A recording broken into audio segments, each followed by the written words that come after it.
Um dos principais objetivos desse documentário é mostrar um pouco da rica história do tiro esportivo e suas modalidades olímpicas. Convidamos alguns dos principais e mais destacados atiradores brasileiros para explicar as características técnicas de cada uma das provas. Veja porque a disciplina, o autocontrole e a precisão fazem deste esporte um dos mais apaixonantes do mundo.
A princípio, me falaram que eu podia integrar a equipe brasileira e representar o país numa competição internacional. Nossa, isso me acendeu uma chama, assim, uma vontade de querer treinar. E aí começou. No meu caso, é uma tradição da família, meu avô já praticava, meu pai, e eu comecei muito cedo também a praticar. Eu sempre gostei de tiro, né? Que desde quando eu tinha meus 15, 14 anos, meu pai me deu a espingardinha de chumbinho. Então a gente sempre estava ali convivendo com tiro. Когда я уже сказала, что когда мне было 11 лет, я пришла заниматься стрельбой, я выбирала из нескольких видов спорта. Я занималась и спортивной гимнастикой, и большим теннисом. И все-таки мне больше понравилась пулевая стрельба, потому что это очень специфический вид спорта. Он самый менее травматичный. O tiro, para mim, é um sonho. É um sonho. Minha primeira aula de tiro, eu falei pra minha mãe, ela tá de prova, eu falei, é o esporte da minha vida. Fui 6 anos bailarina, e aí até fiz testes, né, pro Bolshoi e tal, e aí sempre fui uma ótima dançarina também, mas aí também resolvi deixar porque eu comecei a tomar um gosto maior pelo tiro, né. Tiro é uma coisa que apaixona, né. Eu acho que pode ter alguém que goste igual como eu gosto, mas não mais do que eu, sabe? Então, eu sou apaixonado pelo tiro, chego no clube, eu vivo o tiro, sabe? É uma coisa única, não tenho como descrever, sabe? E realmente é muito apaixonante e, afinal de contas, a vida sem paixão também não vale nada, né? Eu sempre gostei de atirar, brincar, pegava as arminhas ali do clube, ia brincar. E daí, no final das contas, eu me fui levando e acabei acabando entrando na pistola, né? Ao contrário da minha família inteira, que é carabineira. Comecei a iniciar meus 2 filhos, homens, com 7 anos cada um. Botava numa caixa de Coca-Cola para eles poderem alcançar no stand, no alvo, né?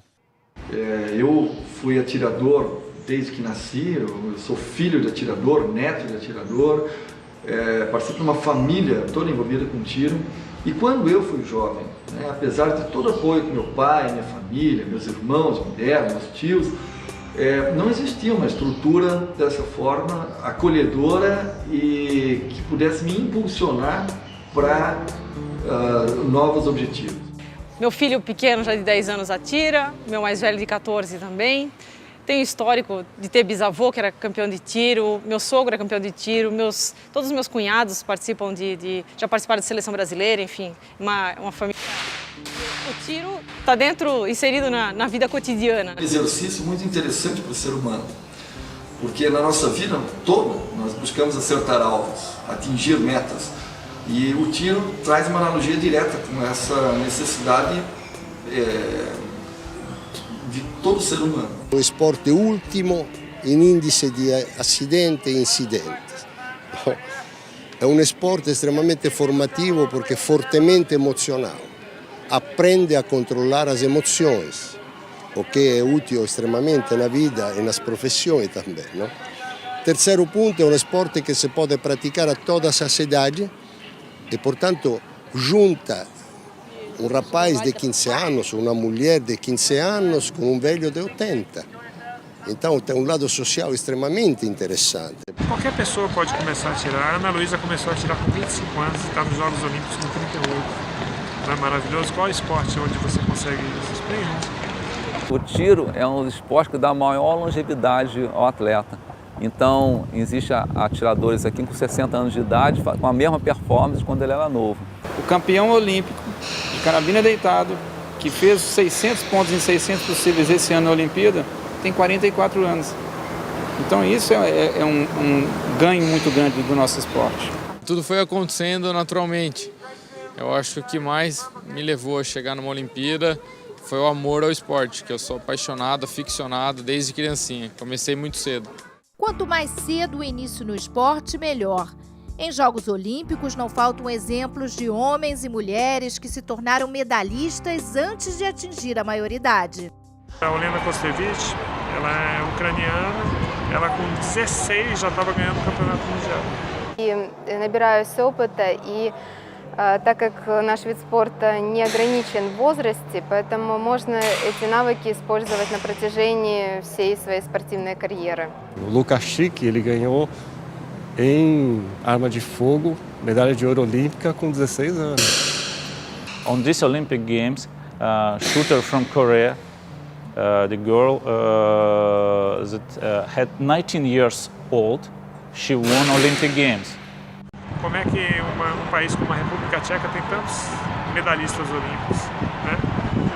Criança, muita criança, de todas as idades, 10, 12 anos já estão começando a tirar. Aquilo que a gente sempre fala, por que os chineses evoluíram em tudo? Da quantidade sai a qualidade, nós não temos quantidade aqui. Você pode prestar atenção que a maioria dos atletas não são tão mais novinhos, né? Então eu sou uma considerada a juventude do tiro hoje em dia. Quando a gente começa mais cedo, a gente se torna maduro no esporte mais cedo. Então, aos 25 anos, você já estaria indo para uma Olimpíada. O júnior, o que é? O júnior é o atirador do futuro. Ele é que vai substituir. Nós, por exemplo, que já estamos velhos, tem que vir um júnior atrás. Senão, a coisa não vai para frente.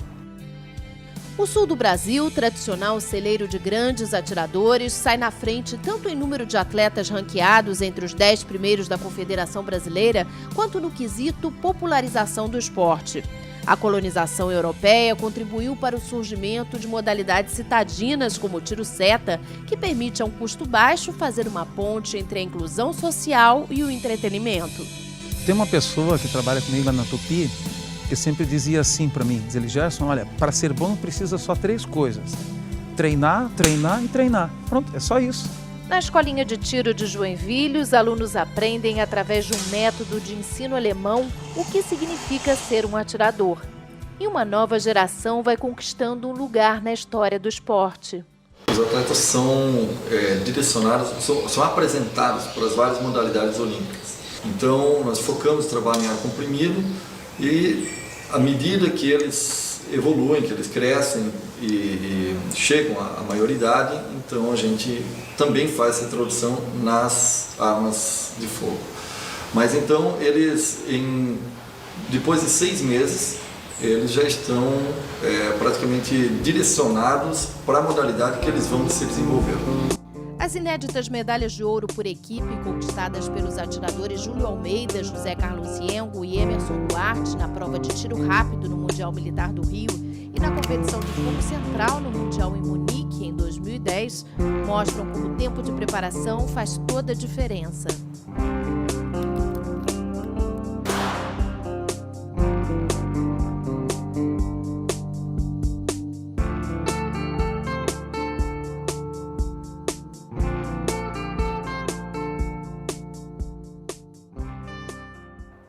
Essa arma aqui, o peso dela aproximado é 1,1 kg a 1,2 kg, né? Pode-se colocar alguns pesos extras, mas tem limite na regra também para isso.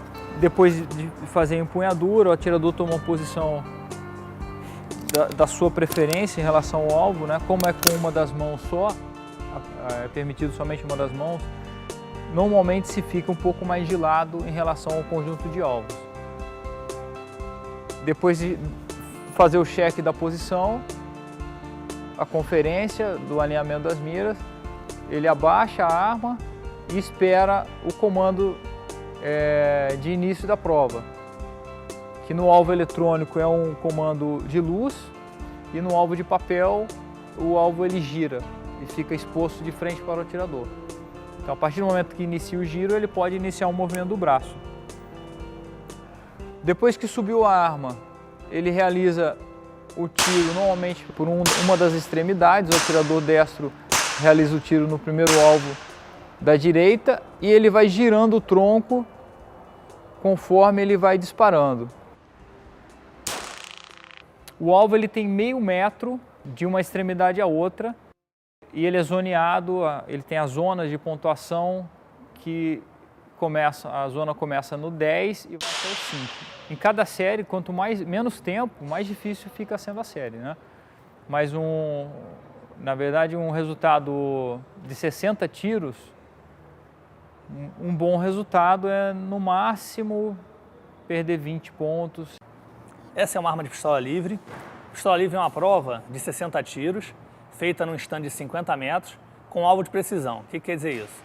É um alvo que ele é branco com aquela bola no meio central, do 7 para dentro é a bola preta. E o 10 tem 5 centímetros de diâmetro. Essa arma aqui ela tem umas características especiais. A dimensão ela é livre, o tamanho. O gatilho dela também não tem peso definido e ela é de ação simples. Ela não leva um carregador, então você tem que colocar tiro a tiro na câmera. Você coloca o cartucho, fecha, faz o disparo, abre, ele sai sozinho. Então a cada tiro nós temos que colocar o cartucho um por um lá dentro. Ela tem um cano mais longo justamente para poder dar uma precisão maior a 50 metros. O alvo ele é um alvo de precisão, ele é um alvo que tem um centro de 5 centímetros. A partir de 2013 vão haver algumas modificações nas regras das provas de 50 metros e 10 metros. No caso da pistola livre, nós vamos ter 15 minutos de ensaio e depois teremos mais 1h30 de prova, sendo que nessa 1h30 nós teremos que dar os 60 tiros de competição. A prova de pistola 25 metros feminina ela é composta de 60 tiros, onde o atirador fica a 25 metros do alvo e a maior pontuação, teoricamente, é de 600 pontos. Esses 60 tiros são divididos em 2 estágios. Os 30 primeiros são no alvo de precisão, onde o atirador vai fazer 6 séries de 5 tiros e depois vai passar para o estágio rápido, onde são mais 30 tiros também, divididos em 6 séries de 5 tiros. Pistola de ar 10 metros e pistola 50 metros são basicamente iguais, né? Fala que a pistola de ar 10 metros tem minha especialidade. São 60 tiros de competição, o alvo fica a 10 metros e a gente tem 1h45 para fazer a prova junto com o tempo de ensaio, que é o tempo que a gente tem para se preparar mesmo para começar a prova, né? A gente que escolhe a hora que vai começar, mas está correndo o tempo. Essa aqui é a famosa pistola de ar.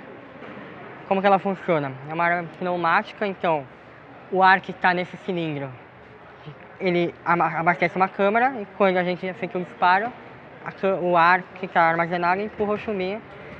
É uma pressão bastante forte, acaba sendo alguma coisa em torno de 100 vezes a pressão de um pneu de carro, mais ou menos. E dispara um chuminho, calibre 4,5, que essa parte que fura o alvo fica redondinha para poder marcar o tiro depois. Na prova feminina são 40 tiros, então eu tenho 1h15 para fazer 40 tiros e mais os tiros de ensaio. Para me ajudar, né? Um óculos que na verdade a função dele é tapar o olho com o qual você não está enxergando o aparelho de pontaria.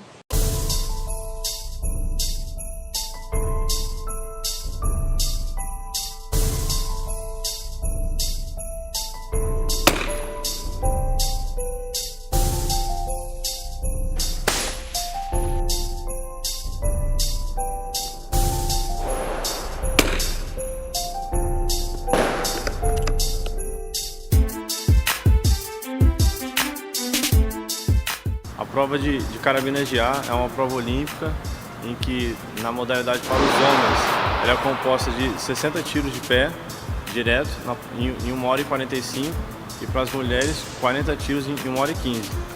Todos os atletas atiram e com esses 60 tiros pegam os 8 primeiros colocados que vão para uma final, que são mais 10 tiros cada um, e cada tiro tem 1 minuto e 15 para realizar o disparo. A carabina 3 posições, ela consiste em 3 posições diversas: carabina deitado, carabina de pé e carabina de joelho. Cada etapa da prova consiste em 20 tiros valendo e os tiros de ensaio. E o atirador tem 2 horas e 15, a prova feminina são 2 horas e 15, tempo corrido para fazer esses 60 tiros. O masculino são 2 horas e meia, mas a prova ela é feita em partes. Essa é a diferença da prova feminina. Os homens dão, e é 3 por 40, então são 40 tiros deitados, 40 tiros de pé e 40 tiros de joelho. A prova feminina é a metade da masculina. Então, para dar uma aliviada para as mulheres, porque não é muito pesado, né? O peso da arma é de 6,5 kg feminina, no máximo é um peso controlado. E todas as especificações da arma, elas são regidas pela ISSF, que é o órgão que controla o tiro mundialmente. Cada vez que o atirador vai para uma posição, ele monta a arma todinha diferente. Nós usamos uma roupa que consiste de uma bota, uma calça, um casaco de tiro, que é também em lona, ele é bastante pesado. E para a posição de deitado, a gente usa esta bandoleira. Essa bandoleira, ela é presa nessa peça aqui, que se chama handstop, e é necessário uma luva para tu conseguir apoiar embaixo da arma. E essa é a munição calibre 22. Que é o .22 da polegada, que é o menor calibre que existe no mundo. Uma munição de baixa velocidade, com o intuito só de chegar até o alvo para marcar a pontuação.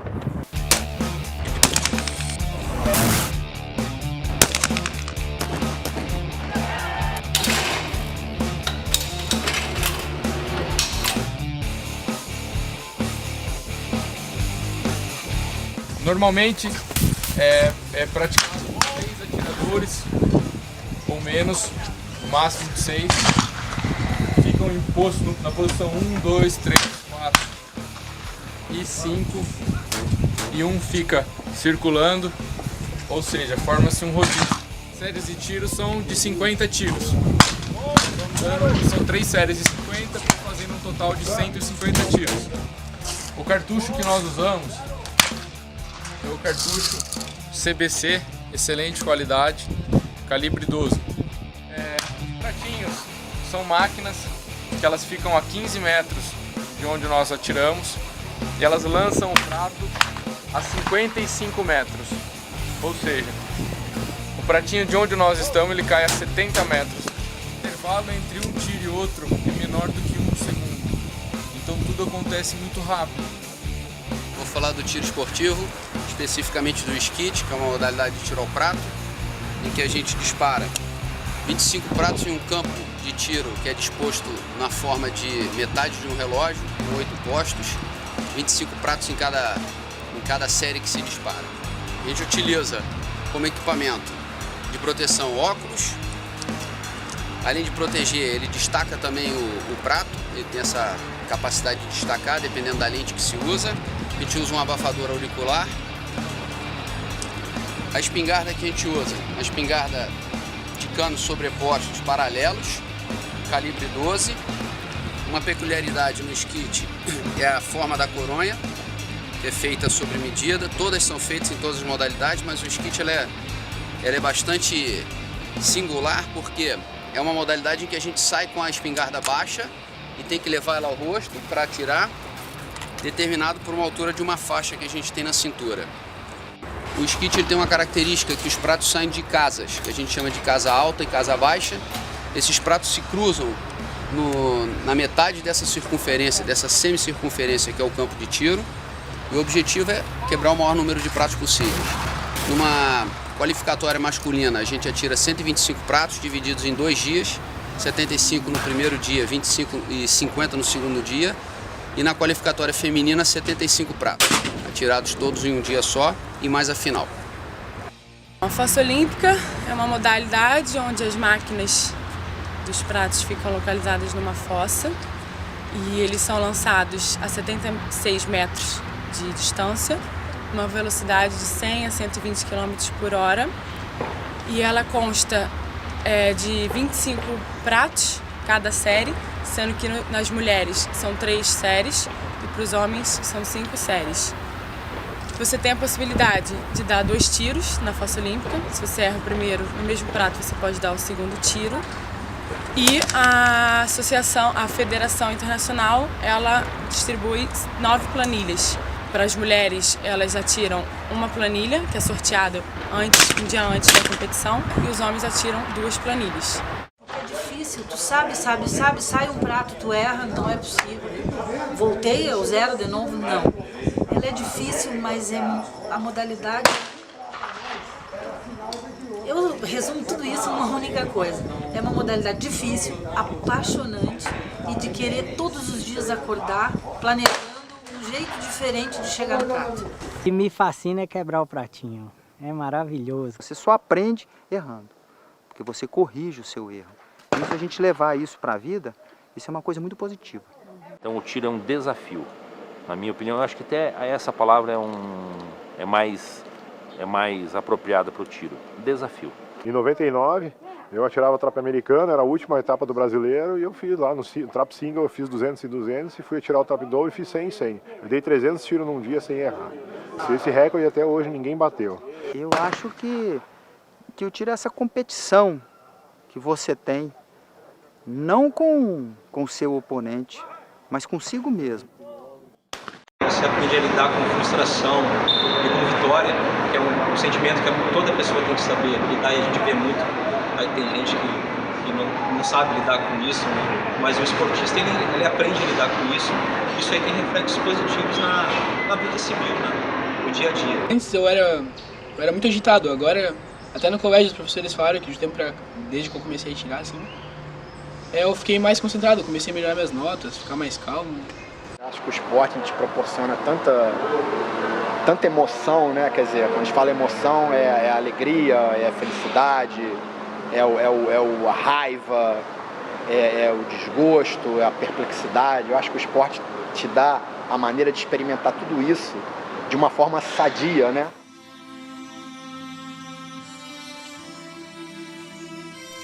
O barão Pierre de Coubertin tinha visão de atirador e chegou longe quando idealizou os Jogos Olímpicos da Era Moderna. Mas para o Brasil, quem acertou na mosca foi um outro atirador. Nos Jogos da Antuérpia, em 1920, Guilherme Paraense venceu por 274 pontos o desempate de pistola tiro rápido e escreveu a primeira página olímpica do país. Durante a viagem, ocorreram vários incidentes, né? Primeiro, dizendo que não chegariam a tempo. Aí tiveram que fazer uma viagem de trem, né? Conseguiram recursos do cônsul brasileiro e com esse recurso conseguiram chegar a tempo nos Jogos Olímpicos. Porém, nessa viagem foram roubados em munição, que o americano cedeu essas 2 armas, e com essa arma o brasileiro, Tenente Guilherme Paraense, venceu, superou o americano, que era o grande campeão na época, Alfred Lane, e conseguiu a primeira medalha de ouro para o Brasil. Foi uma aventura viagem e finalmente chegaram lá, participaram brilhantemente, conquistaram a primeira medalha olímpica do Brasil, no caso, o Alfredo Costa com a prata, e a vida profissional dele, inicialmente como advogado, tal qual o pai, né? Trabalhou até junto com o pai, depois que se formou, e depois a carreira de juiz, enfim, sempre a carreira de magistrado, chegou a ministro. Naquela época o tiro era bem rudimentar, né? As pessoas atiravam por amor mesmo, assim, não tinha cada um tinha sua técnica, não tinha um entrosamento mundial nesse nível. Então, daquela época para hoje em dia, o que a gente pode dizer? A gente pode dizer que o alvo, praticamente todos os alvos diminuíram de tamanho e todos os resultados aumentaram. Então a gente está chegando num nível de excelência. Por exemplo, na Olimpíada agora nós tivemos 600 pontos na carabina deitada, 600 de 600. Então, ou seja, ele fez 60 tiros, 60-10. E mais os 10 tiros de final, mais 10 tiros 10. Então, assim, nós estamos chegando realmente num nível de excelência muito grande. Aí, por isso que a gente tem que correr atrás, né? Tem que correr atrás dessa excelência para tentar chegar no final de Copa do Mundo, ganhar quota place. Eu acho que essa é a ideia. Eu faço uma preparação muito psicológica quando eu estou em Porto Alegre. E, além disso, com o simulador de tiro, ele também permite fazer uma análise eletrônica ali de como é que está o teu tiro, sem usar a munição real. No Rio, em 2016, as provas de tiro serão disputadas no CNTE, em Deodoro.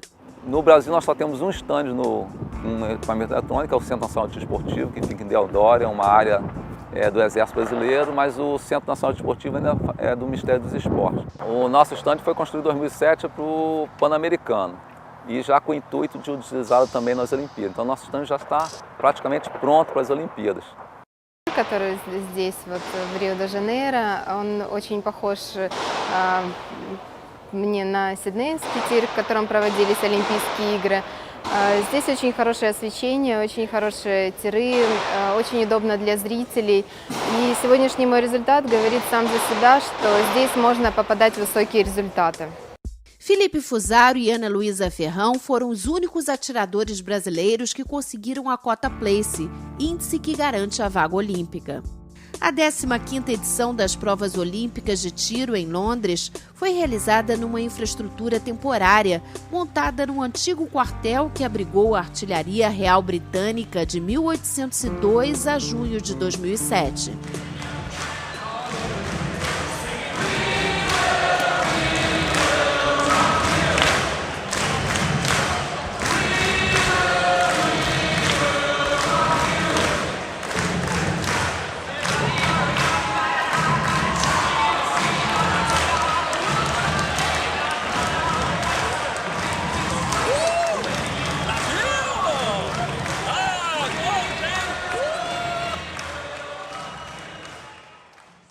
Minha prova, que eu posso resumir dela, é que eu me entreguei 100%, lutei do primeiro ao último tiro, principalmente porque eu estava vestindo isso daqui, ó. Isso aqui é uma coisa que me dá muito orgulho de ser brasileiro.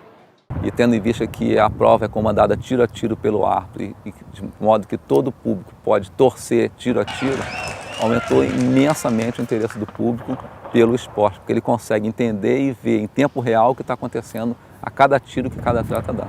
Se ele não conseguir controlar as emoções, isso vai refletir diretamente na ponta da arma.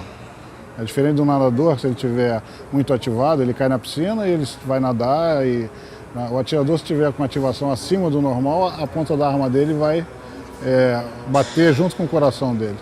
Se a pessoa não sabe lidar com a pressão, eu acho que em nenhum sentido da vida dela ela vai se dar bem.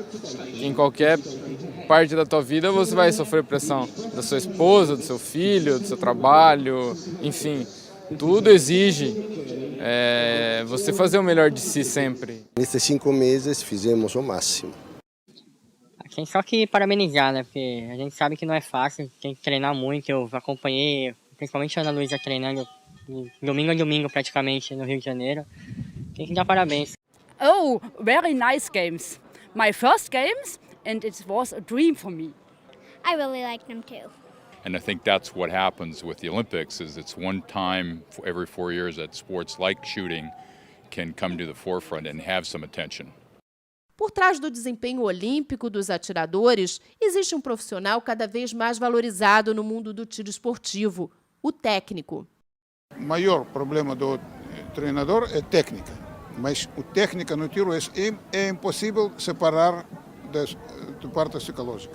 Sem corpo sadio e preparado não se consegue enfrentar este esforço enorme.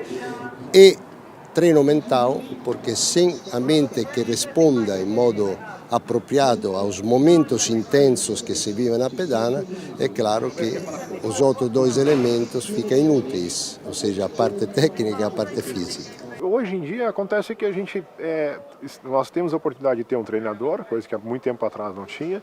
Esse treinador, ele fez uma revolução no tiro no Brasil. Desde que ele chegou, o nível dos atiradores aumentou muito. fazer uma comparação. Antes se ganhava a prova com 112, 113 pratos em 125. Hoje, para vocês terem uma ideia, eu entrei para a final em último com 115. Então o nível subiu muito. Tem duas fases do tiro esportivo no Brasil bem nítidas, antes do Oleg chegar e depois do Oleg chegar. Primeiro porque ele trouxe conhecimentos técnicos que a gente não tinha, de como fazer. Antes era muito mais empírico. Alguns atiradores conseguiam resultado, a gente tentava copiar aquela posição dele, não quer dizer que isso ia dar certo para o outro atirador individualmente. E o Oleg não, ele trouxe o know-how, ele sabe como fazer e a gente seguiu o que ele dizia e realmente dava certo. In these 2 years we have about 60 Brazilian records, so my shooters not so bad, of course, plus I don't know, maybe more than 20 South American records. Ele tem aquele jeito dele, calado, aquele jeito ucraniano, russo de ser, mas só tenho aprendido coisas boas, eu confio nele, eu deixo ele, o que ele tocar na minha arma, o que ele fizer, a gente até brinca às vezes que o toque dele é mágico, o que ele toca a gente faz 10. O tiro é muito simples, a gente tem que parar a arma no 10 e acionar o gatilho, sempre vai ser 10. O que pode tirar do 10 é o vento. Então aí a gente só tem que trabalhar com ele. Então a simplicidade do tiro se torna complicado no momento que a gente tem que parar a arma. Ela tem que parar no 10, o 10 é muito pequeno. Nós temos que começar do zero com muitos atletas, de fazer um trabalho de adaptação à musculação, adaptar a musculatura a realizar o trabalho, e aí sim você entrar num trabalho de resistência muscular localizada, passar pelo trabalho de força para depois entrar num trabalho específico. Se o atleta não tem conhecimento, quais são os principais segmentos corporais sobrecarregados do tiro, seja na posição em pé, seja na posição sentada, seja na posição deitada, ele não vai saber como se preparar e muito menos como se recuperar para treinar todos os dias ou ter uma carga de treinamento intenso com um período competitivo. Para esses Jogos Mundiais nós passamos 1 ano e meio treinando. E o nosso salto foi de uma 15ª, 20ª colocação por equipe para 5º por equipe no tiro, no fuzil masculino, aqui no Rio. Com 1 ano e meio de treinamento, a gente pulou 10 classificações. Eu acredito que se tiver o mesmo tipo de preparação até a Olimpíada do Rio, com 4 anos de preparação, a gente provavelmente vai ter um resultado expressivo. E hoje a gente vê o Brasil despontando em primeiro e segundo lugar em quase todas as provas da América do Sul. Quer dizer, esse seria o primeiro degrau. No segundo degrau já seria o Brasil aparecendo em classificações expressivas em Pan-Americano. E por último, o terceiro degrau, o Brasil mais uma vez aparecendo em posições importantes em Copas do Mundo, que é o campeonato, são os campeonatos mais importantes a nível mundial. Hoje a gente participa das Copas do Mundo e já enxerga e percebe que técnicos e atletas do mundo todo já olham o Brasil de uma maneira diferente pela posição, pela classificação nas provas. Mas o nosso objetivo geral mesmo é que eles tenham uma boa experiência aqui, que eles possam entender como jogos desse tamanho funcionam e que eles tenham uma melhor performance possível em 2016. Eu acredito que seja o evento máximo que todo atleta, não só o atirador, mas todo atleta aspira. Ele participar dos Jogos Olímpicos, ter uma boa classificação e finalmente culminar com o recebimento de uma medalha. Uma Olimpíada aqui no Brasil seria um sonho de participar. E ganhar uma medalha no Brasil seria um sonho daí totalmente realizado. O tiro, com certeza, é uma modalidade muito expressiva. Ele tem condições de angariar muitas medalhas, tanto masculino como feminino. E o Brasil tem que investir no tiro esportivo o mais rápido possível. A confederação, se ela quiser fazer um investimento a curto prazo, que a gente tem menos de 4 anos, 3 anos que já define a equipe, os atiradores têm que ser movidos a cartucho. Para vocês saberem, nós temos que atirar em torno de 1.500 a 2.000 tiros por mês. Basta ver os países desenvolvidos, eles entendem que uma pessoa que está praticando esporte, ela é uma pessoa ativa para a sociedade, é uma pessoa economicamente ativa. Uma pessoa que não está na criminalidade ou não está ocioso, está fazendo algo para o país. E investe-se nisso. E no Brasil não é o que acontece, né? Parece que o atleta é marginalizado da sociedade, é alguém que não trabalha.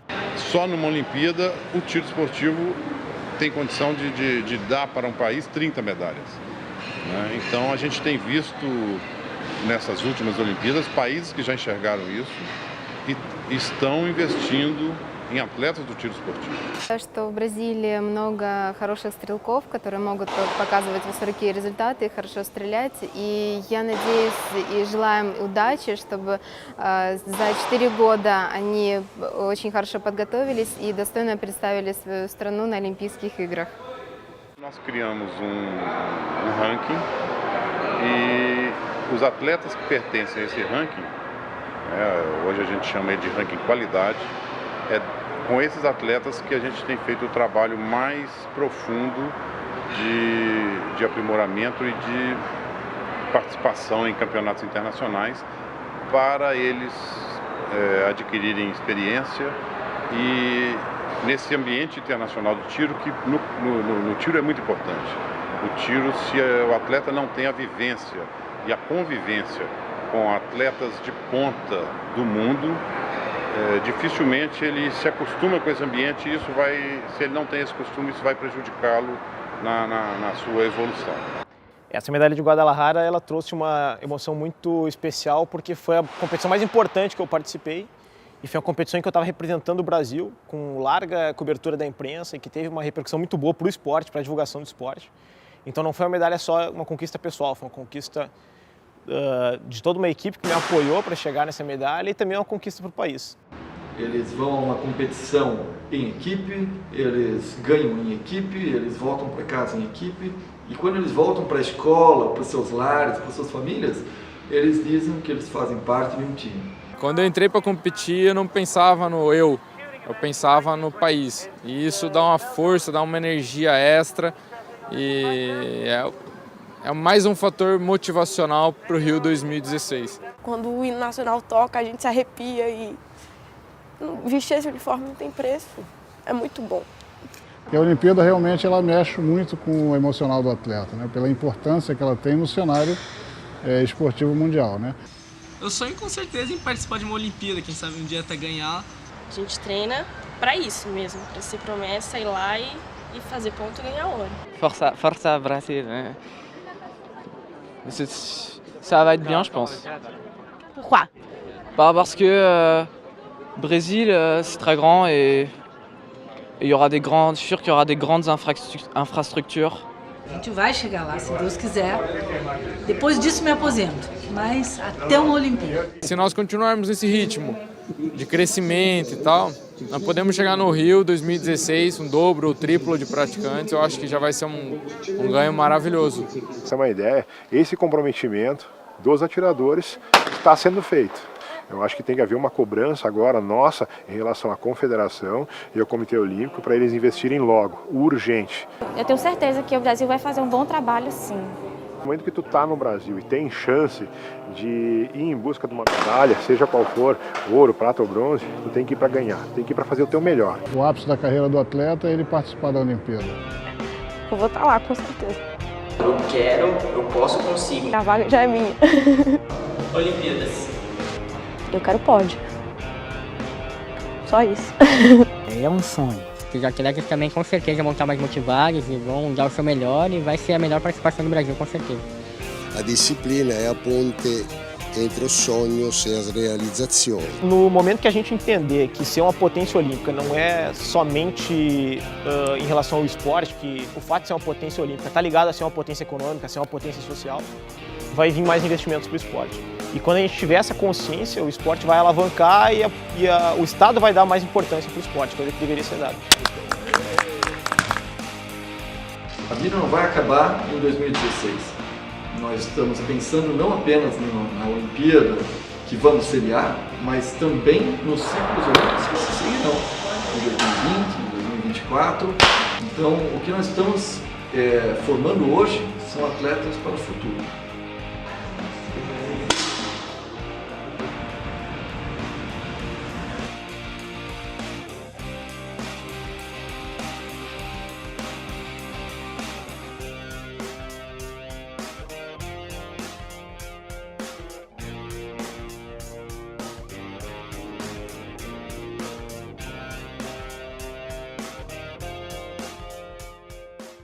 Você que gostou desse documentário, pode começar a praticar hoje mesmo.